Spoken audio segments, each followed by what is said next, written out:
Olá pessoal, vamos ao segundo episódio do Cardiometrics Review.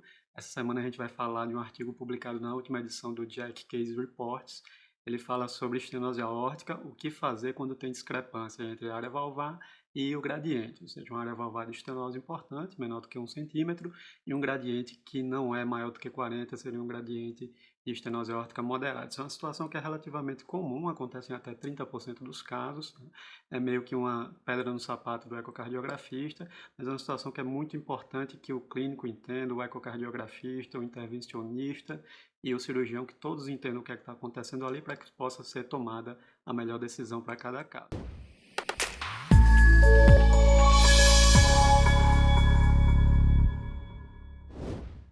Então vamos comentar aí em 7 passos o que devemos avaliar nesse perfil de paciente.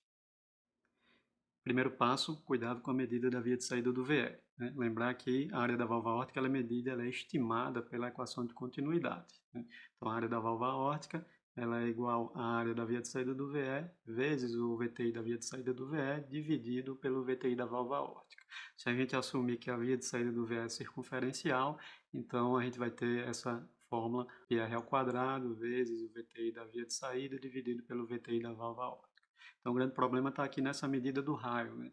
É uma medida que é elevada ao quadrado. Então, se eu pego a medida da via de saída do VE, o diâmetro, coloco na fórmula uma pequena variação para mais ou para menos, vai gerar uma grande variação no resultado final aí da estimativa da válvula aórtica pela equação de continuidade.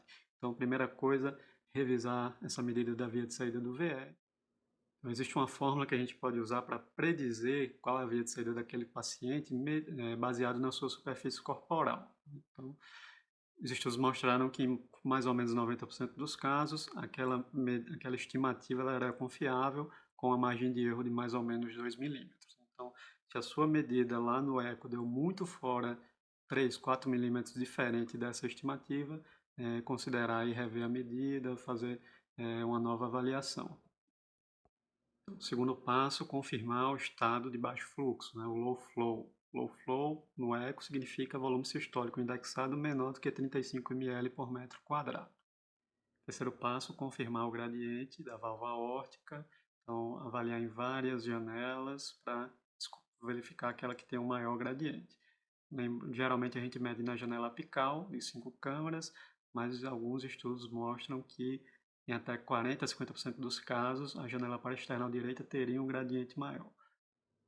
Quarto passo, você já confirmou que o diâmetro da via de saída é aquele, confirmou que existe baixo fluxo, volume sistólico menor do que 35 e confirmou que o gradiente realmente não é acima de 40. O que é que você vai fazer agora? Em alguns casos é importante indexar a área da válvula aórtica para a superfície corpórea. Tá?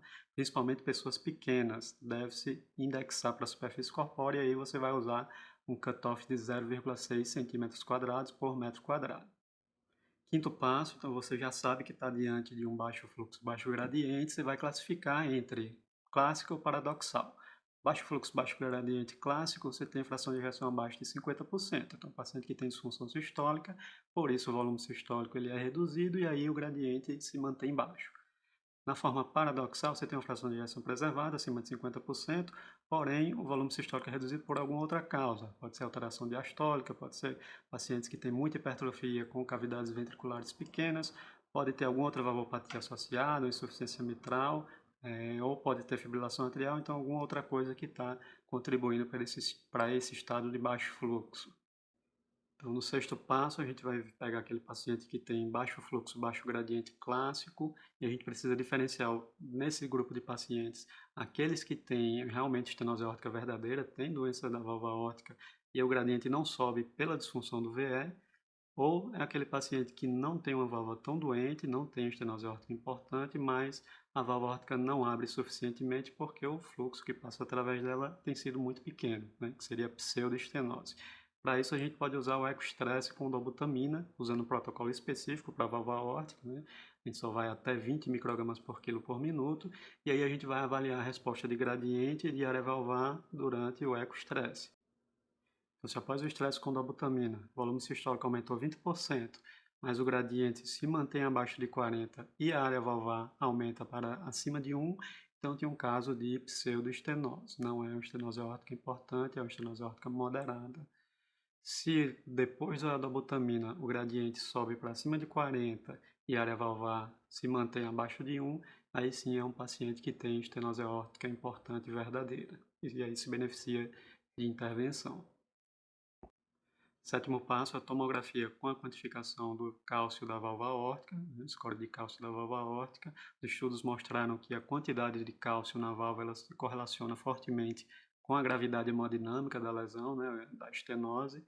Então, é um exame que pode também contribuir nos casos de estenose aórtica de baixo fluxo, baixo gradiente paradoxal, né, que a gente não utiliza o ecostresse nesses casos, e também no baixo fluxo, baixo gradiente clássico, quando o ecostresse é inconclusivo, né, aqueles casos que não tem reserva contrátil, você faz a dobuta, mas não melhora o volume sistólico, e aí não tem como avaliar a resposta de gradiente de área valvar depois do estresse. Então, tomografia é importante também nesses casos. Então, de forma simplificada, esses são os 7 passos que a gente vai utilizar aí na avaliação desse paciente que tem uma área valvar que é discrepante do gradiente, né?